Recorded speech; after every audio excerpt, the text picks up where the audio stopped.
नमस्ते बच्चों, मैं स्माइल से विजयलक्ष्मी एक बार फिर आपके सामने उपस्थित हूँ। बच्चों, आज हम शेप्स यानी आकृतियों में सीखेंगे 3D शेप्स या सॉलिड शेप्स। बच्चों, सॉलिड शेप्स क्या होती है? सॉलिड शेप्स होती है जैसा कि आपको ये चौकोर डब्बा दिखाई दे रहा है, तो ऊपर देखने पे आपको कैसे दिखाई दे रहा है?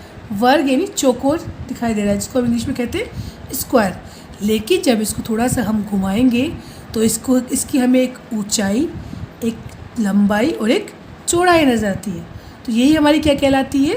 सॉलिड शेप्स, जिसकी एक लंबाई और चौड़ाई और ऊंचाई होती है। अगर आप इसको देखेंगे तो ये हमको कैसे दिखाई देगा? एकदम रियल जैसा। तो बच्चों, इसे कहते हैं हम 3D या सॉलिड शेप्स। बच्चों, आप जैसे कई बार फिल्म में सुनते हो 3D मूवीज़ आई है, तो आप लोग कभी देख कर आए होंगे, तो आपने देखा होगा कि आपको वह चश्मा लगा के दिखाते हैं कि मूवी आपको बिल्कुल रियल यानी हकीकत जैसा लगे। तो वही होता है हमारा 3D शेप्स या 3D मूवीज़। तो बच्चों, इसमें इसका एक फिक्स लंबाई, ऊंचाई और चौड़ाई होता है। इससे संबंधित हमें कुछ 4 शेप्स होती है, जैसे कि ये क्षेत्र।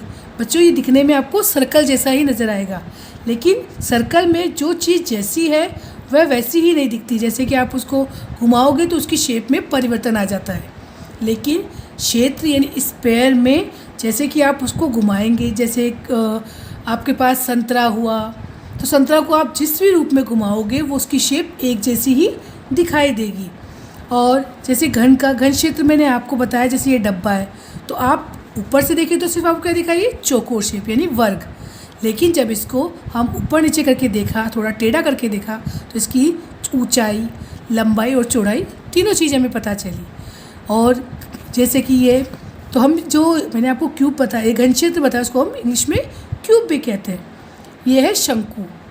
तो बच्चों, शंकु आपने देखा होगा, त्रिभुज आपने सीखा था, तो उसमें त्रिकोणा होता है, लेकिन इसमें आपको थोड़ा सा अलग होता है। इसमें जैसे आपने समोसा लिया, तो उसको जैसा भी आप घुमाओगे तो वैसे हमें नहीं दिखाई देगा हर वक्त। लेकिन जैसे आप आइसक्रीम का कोन होता है, तो आइसक्रीम के कोन को आप जैसे भी घुमाओगे तो उसकी शेप एक जैसी ही नज़र आती है। तो हमें क्या कहते हैं? उसको शंकु या कोन।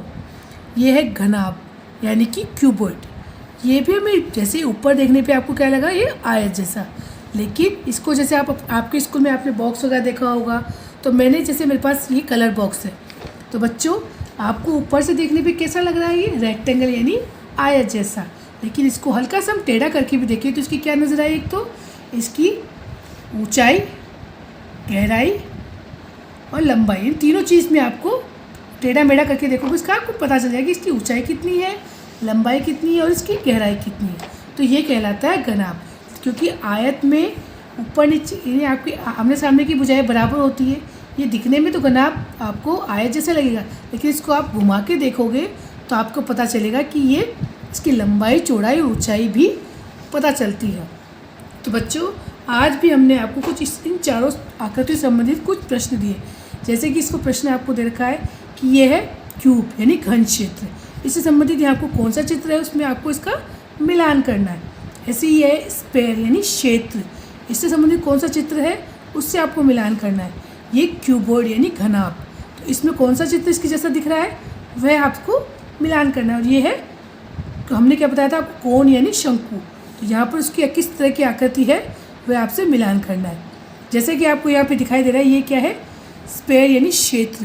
तो स्क्वायर से संबंधित आपको कौन सा दिखाई दे रहा है? ग्लोब, यानी कि जिसमें मानचित्र वगैरह बना हुआ मिलता है ना, गोल देखा होगा, स्कूल में भी होगा आपके। तो ये ग्लोब आप जिस भी रूप में घुमा के देखोगे तो ये हमेशा गोल दिखाई देगा। तो ये हमारा इसका उत्तर हुआ। तो आपको बच्चों इस तरह मिलान करके, इन प्रश्नों करके हमको भेजना है। मुझे उम्मीद है मैंने आपको जो समझाया है वो समझ में आया होगा और आप मुझे करके भेजोगे।